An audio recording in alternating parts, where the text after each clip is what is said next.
Hello, my name's Malcolm and I'm Common Sense Candidate. In this short video, we're going to talk about the share of wealth created that goes to labour, i.e. wage and salary earners, compared with wealth that does not go to them. Now, this document you're seeing on screen now is produced by the Ministry of Business, Innovation and Employment, and it covers this very topic.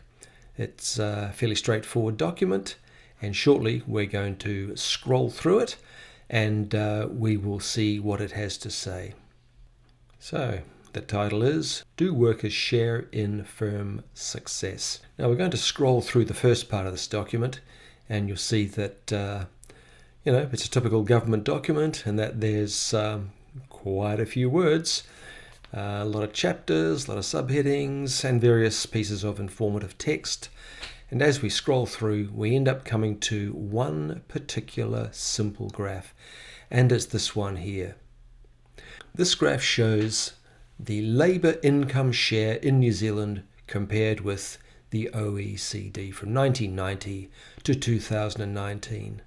Now the top line, the broken green line, that's the OECD average, and below is the solid line, that is the share of income that goes to labour in New Zealand. We're going to move on to a period where the Jim Bolger and then Jenny Shipley government were governing New Zealand. So this is from November 1990 until December 1999. And you can see the OECD figure was trending down gently, but New Zealand was trending down, well, substantially. And then we'll move on to the next period where there was a change of government. And this is where Helen Clark and her government was running the show.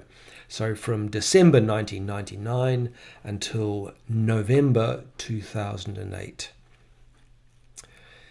And we can see the Clark period here. And of course, Michael Cullen was the Minister for Finance. The OECD figure is trending down gently, but New Zealand improves significantly during this period. Still below the OECD average, but at least Clark and her group were achieving some kind of improvement. After 9 years, of course, they are voted out, and the Key and English government comes in. Key and English, they govern the country from November 2008 until October 2017. And we can see that the downtrend resumes and the OECD trends down a little bit but tends to be evening out. Under the two national 9-year periods, the trend is negative, and during the period where Clark and her group are governing the country, New Zealand improves significantly. But we're still below the OECD average. So, what to do looking down the track? What to do in future for New Zealand? Well, I don't really need to comment on these figures because they speak for themselves.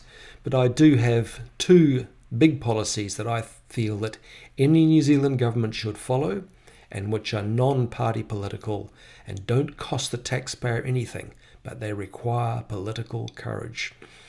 If we're going to be able to build resilient families, I think the New Zealand government should be banking with a publicly owned New Zealand bank. And secondly, we should bring back the old State Advances Corporation that for so many decades provided home loans fixed at 3% for 30 years. Thanks for watching, and please do like and subscribe. What I'm displaying now is a page from Wikipedia on the State Advances Corporation, and it's a very, very brief history. I'll leave it on screen to give you a chance to read it.